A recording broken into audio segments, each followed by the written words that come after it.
Within ASAP, among the many calculations you can do are Cie analysis or chromaticity calculations. So what I'm going to do is bring in a system where we're going to define a set of LEDs.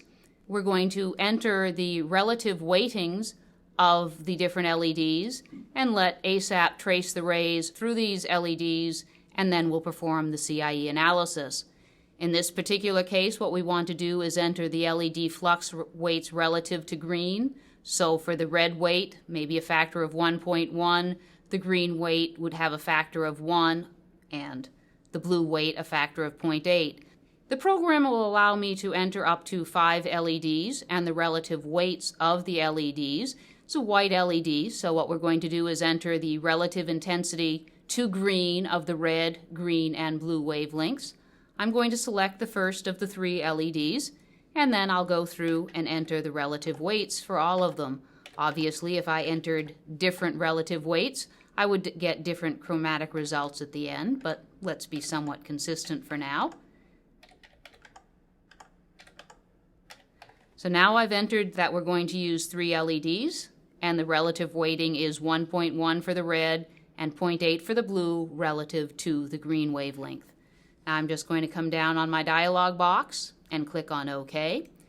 Within ASAP, you can create any number of similar dialog boxes, so whenever you create a file, you can ask the user to give whatever input is necessary. That way you're not restricted to having a given set of parameters for a particular file. Now what we see is a random distribution of the rays of the different wavelengths from the 3 LED sources, starting with the red rays and then the green followed by the blue, and they will be colored coordinately on the drawing. As you can see, as we only chose to use 3 of the 5 LEDs, we're not completely and uniformly illuminating across our detector, and we'll see the result of that in the calculations. Now we're going to look at an irradiance calculation measured at the wall or detector surface. And what we're actually doing is plotting the irradiance right on top of the system geometry. Now let's look at the Cie Color Analysis. This is the Cie Color Analysis dialog box, and within this you can choose to use any of the 3 Cie standard models, the 1931, 64, or 76, and you can either choose the 2-degree or the 10-degree observer model, whichever is appropriate. There are several color systems available. Dell, NTSC, EBU, SMPTE, as well as short and long persistent systems.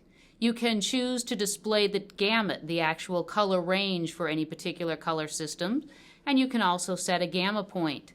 Additionally, you can choose the appropriate observer white point for your system, and you can choose any available object within your ASAP file or the sources themselves to perform the analysis on. What we're going to do is look at the data on the wall, and other than that, we will accept the defaults.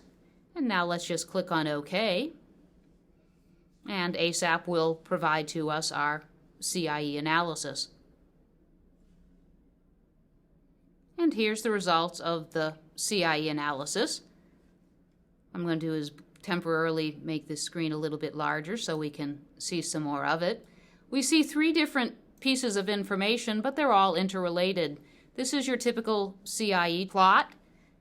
This black line indicates our illuminant for the de-illuminant, and here's our black body point. These gray area here represents the sum of all of the rays and their different color, and they're all concentrated in this region around white. And we see similar here. Because we did not fully cover the board uniformly, we don't have pure white, but we're reasonably close. And you'll notice that there is, as I move my cursor and select different pixels in the chroma curve, the black highlighted arrowhead is moving within this plot, and also the highlighted line in the data is also moving. All of these are indicating the same pixel on my detector.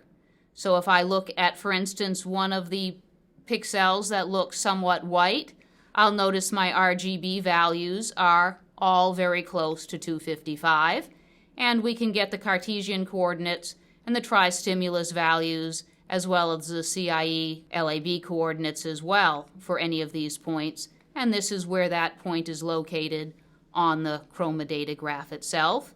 If I select one of these points that looks more on the reddish side, we look at the data, we see that indeed the red is high, the blue is also somewhat high, but there's very little green.